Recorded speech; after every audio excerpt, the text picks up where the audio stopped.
So it's my pleasure now. I'm going to get to ask Africa to come and join me.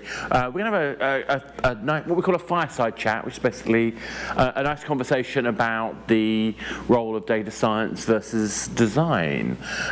Okay, it's a bit of a false argument, but it's worth us having a bit of fun with it. So let's just first, introduce yourself and tell me a little bit about your background. So you're head of game data science at Silicon Studio. Yeah. But you also have a history of all sorts of pretty wonderful things. I mean, string theory, CERN. Why did you end up going from like hardcore physics to games? Well, I mean, the first change was moving as a theoretical physicist to as a data scientist. Yeah. So that was the first, decision. I took, a long time ago. And the main reason was to do more applied things. Like use, my mathematical and technical background to do things that matter more to people. String theory is too abstract. String theory is marvelous. We have spent days. I'd love to know more, but like you say, something that's provable by evidence is always entertaining, and particularly if it has an effect on lives. And I think, like we heard earlier with the conversation about the game choices, it's an amazing piece of work, you guys, showing just how much of an impact games have on people's lives. And what I find really interesting is that somebody with your background, with obviously maths being the kind of fundamental basis of that, but also particularly the principle of evidence coming into games. What were the initial challenges that you had? Well, we have many challenges. That most of them are not maybe so science related.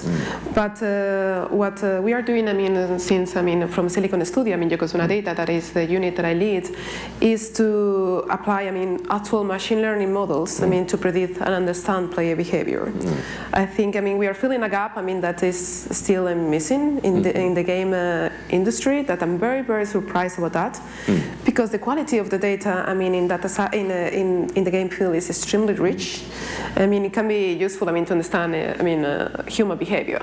So, as data scientists, we allow us, to use, really sophisticated models and to produce, accurate predictions.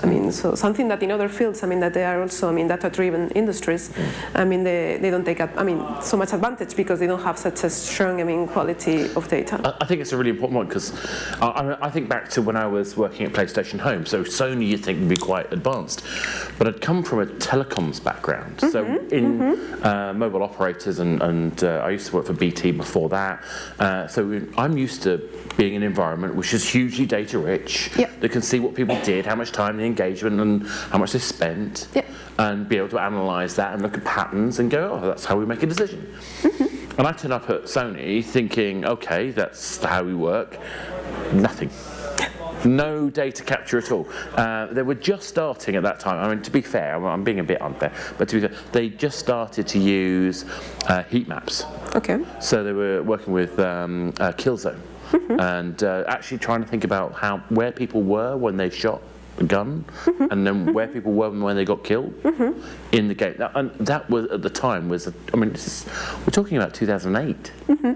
That's really, really new, relatively. It's only 10 years of actually people paying attention to data. But this isn't new elsewhere, as you say. Yeah, as I said, I work as a data scientist in many fields, industry and research. But I work in insurance. Doesn't look like a super, cutting edge sector. They really, do a strong modeling, or also, like telecommunications. The same, and I work. Yeah. But when I moved to games, surprisingly, they didn't. They didn't use, of robust models. That are used in other industries or even, scientific sectors. So it was 2 years ago. So and then I had this opportunity of doing Yokozuna Data, and I said, oh my goodness, there is almost no one doing this. Can I believe it? And still, we just released 2 weeks ago. And we are the first of doing individual player predictions for games. And I think that's an interesting kind of way to look at it, because we're looking at we could look at patterns, but can we look at a specific motivation, a specific behaviour? And I think one of the things when we first started talking, that I think was clear, we wanted to kind of get across this question about that this is a place where data is important. And actually, I think the fact that games are digital, the fact that we are now increasingly connected, and the fact that mobile particularly is absolutely all about being connected, you could argue, means that we've got no excuse anymore. And yet I still hear some designers who are nervous about working with someone like yourself, or getting a machine to tell them what they should know. It's almost like it isn't a Luddite thing. I don't think it's like people denying the technology, but I think there is a tension between data which can tell you what people did and being able to know what people will do. And if you're going to predict people's individual playing behaviour, how do you break that? How do you jump that gap? Yeah. So I'd be interested to know how you look at that. Yeah, I mean, certainly, I mean, instead of treating, analyze data, as a group, we just analyze player by player. So currently, with deep learning or ensemble learning techniques, is very easy and quick. We can say, like integrate in a big data platform. So and it's possible. And we do it. And allows. Really. High accuracy predictions. As you said. We track every single movement of the players. We know when they play. When they get bored. In which part of the game. So we also. Know. When they're getting board. Since the very beginning, a player joins a game. We know. Until which level is going to achieve. We are very predictable. So, but it's very difficult. Even if game designers has a strong intuition. And we don't want to compete with that. They can really take advantage of using the data and using. Algorithms that are able to study correlations that for human beings is really impossible. Maybe when we are talking about so many multi-active users. So, but yeah, when we tell them, okay, so the most successful part of your game is that, and this is the kind of player that are enjoying the most, and this is the least, and you should do personalized promotions and so on.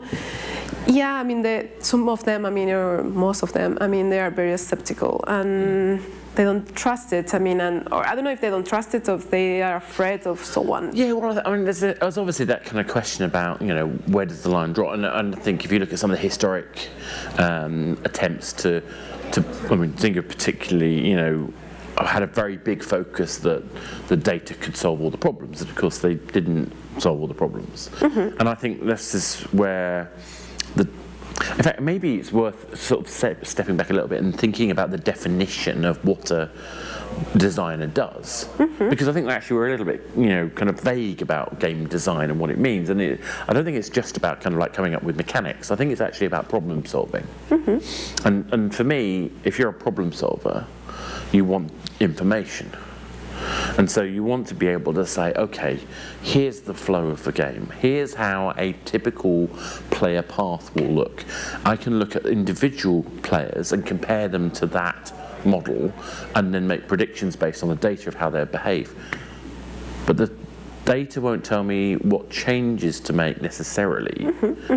Or like if I were to invent a new leveling system, what impact that new leveling system would have. But it could shortcut that process. Is that fair? Exactly. Of course, we cannot say. It's difficult for us. To say. Mainly, I cannot play all the games I analyzed. Okay, it's impossible. Of course not. So, but I can tell them. Okay, the level 50. Is trying. A lot of churners. I don't know what is going on there, but as game designer, so do something, because those players. That spend a lot of money in your game. Are getting bored or it's too difficult. I don't know. But they are. But you know they're churning. Yeah. And you can just see it. Yeah. And I love it when you put. It's the simplest thing to do, is just to put down players' activity over time based on the number of days that they've been active, not the date, but the number of days they're active. And when I first did that, and this is like. Well, back when I was a telco person, more than 17, 18 years, well, say 17 years ago, and it was a magic thing that happened then, because I could see this curve appear and it was exactly like the Gartner hype curve. Yeah. And it was like, bang, okay, now I understand. There's this anticipation, there's this pit of disillusionment, and then there's this, leveling up to normalized behavior. And when you see that just popping out, even that simple, almost unintelligent way of just pulling data into a pattern made a transformational difference the way I managed the service I was running. Yeah. Yeah. So when you can do these much more sophisticated models that actually can give you much more detail, for example, I wonder, and maybe you can help provide some examples of what the kind of peculiar variables might be. Like, for example, I wonder if how long someone takes to get through the menu screen, if that changes dramatically over a period of time, is that a point to worry about that player? It depends on the game, of course, but yeah, I mean, it matters. I mean, it's a variable that used to be, very significant. I mean, also, the tutorial, is, and I mean. Don't talk to me about tutorials at the moment. I'm having trouble with my own game with that.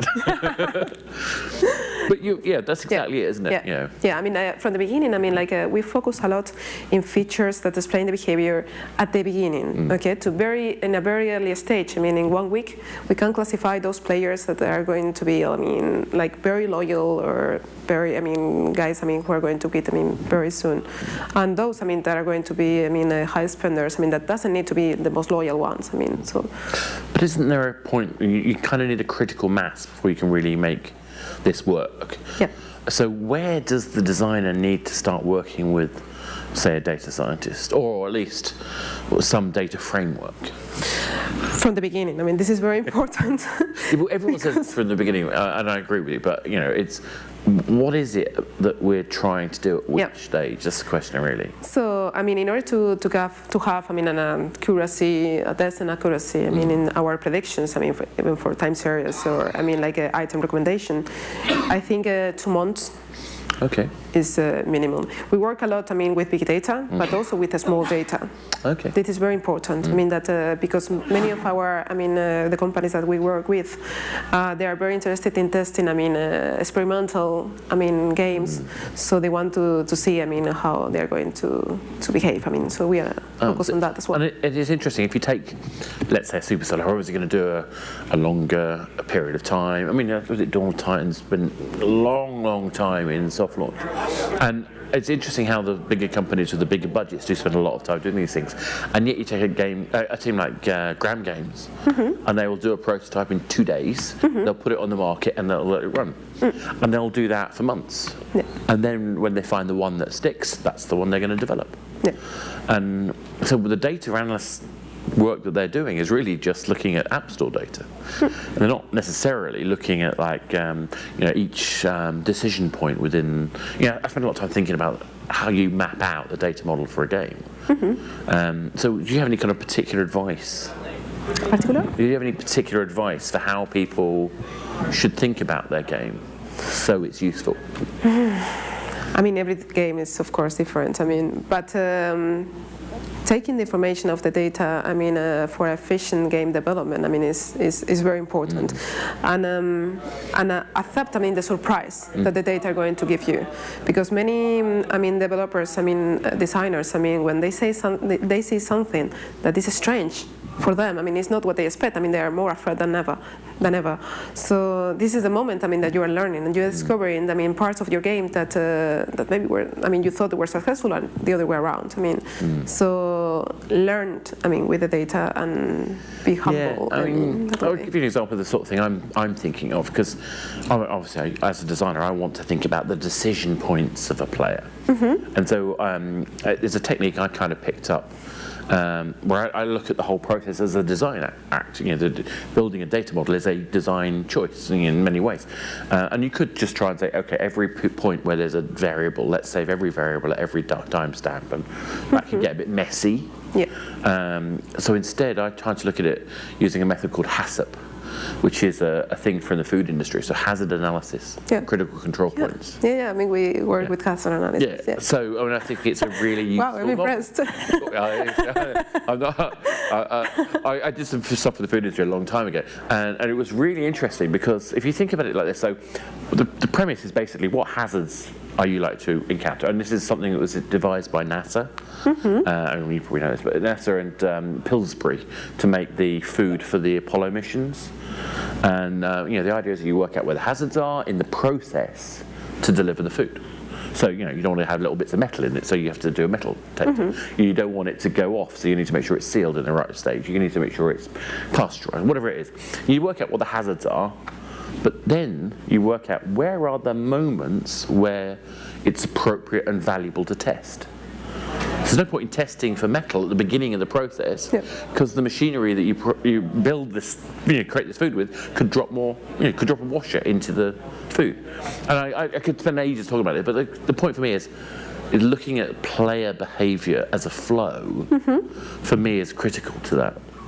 Is that fit with your experience? Yeah, I mean, I strongly agree. I mean, indeed, I mean, we use the same. I mean, I strongly believe, I mean, it's what we do, I mean, in our team, I mean, in interdisciplinarity. So we are not, I mean, creating new algorithms. I mean, what we are doing, I mean, is adapting algorithms that are robust in other scientific fields in game data. So it's what you say, I mean, the same kind of algorithms that they are used, I mean, for, hazard analysis or survival analysis that we use. I mean, we adapt one algorithm that is used, I mean, in biological research and medical research to predict, I mean, when a player is going, or a cell is going to die in the game. So events, I mean, time to event to happen. The same, I mean, when it's going to stop purchasing, the same when it's going to do the next purchase. So this is, I mean, exactly what we are doing. And then we're down to statistics then, because if you've got a pattern of events and you know where those events happen in the life cycle of an average player, you can see where the standard deviations of that are and then make decisions based on. So it sounds like it's easy. I don't need to go to CERN. It's really not. I mean, because it took us 2 years. To develop this platform, and also something important is that the algorithms that we use are scaled with big data. So we use for instance for turn prediction this survival analysis, but put in an ensemble learning model that first scaled with big data, and second adapt to every data distribution that we fit in. In that way, it's used for every game data, different kind of games that we put into it. So. Yeah, and I think, for me, I hope we're getting across that, the crux of it is that, we need to look at players and their flow of engaging in your game. And then once you've looked at that and you map that out, we can then use models or analytics to basically assess what the differences are between players, create archetypes within that, cohorts within that, allowing us to work out where we are and how we're performing. But I suppose one of the questions I really have is, I can kind of do that to a certain extent, but really the joy of that's going to come out when we can compare like with like. But I don't think we're in a stage, I don't know if you feel this way, where we can see teams collaborating.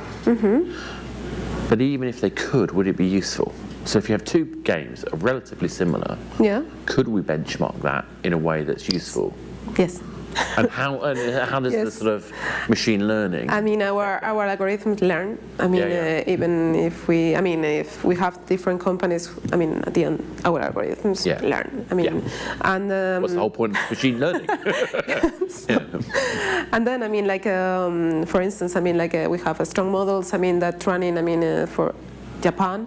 Okay, so all our models are localized, we can say. Oh, that's interesting. So localization is not only language or currency. It's beyond that. So the same. For instance, we do the recommendation of what is the best. In-game events. Sequence of in-game events for the next month. And the same sequence of events. Maybe it's valid in Japan. Where we are based. But it's completely different from the same game published in America. So all what we do. Is learning. And it's different from every culture that behaves completely different. And also we introduce, other variables like temperature, bank holidays. Or, it has a strong influence. Our model. Yeah, I find that part really fascinating when you look at the other variables that are not the sort of thing you'd think about, and the impact they can have on player performance. Like when England gets knocked out of the World Cup, it has a negative effect on all sorts of things. Yes. Yes. You know, it's and that happens far too often. You know, I suppose really let's sort of, you know, kind of sum it up, because we're about to sort of run out. Obviously, if anyone has any questions, please quickly put your hand up. We haven't got long, but please do. What's the lesson really here? Is it that this machine learning process is going to eradicate the need for a designer, or is it that this is something where every designer needs to embrace and learn from? What do you think? I mean, of course, I mean, designers are extremely important, and but the lesson, I mean, is like the sooner they embrace, I mean, the data-driven revolution, the better. So this is something that it comes, I mean, it's going to stay. So the sooner the better. I mean, there are thousands of games, I mean, like published every year, and so the competition, everybody's competing for the same, I mean, players. So I think it's very important to. And that competition's not going to get any easier, is it? So it's like it's dangerous to go alone, take data. Thank you very much. Thank you. Well,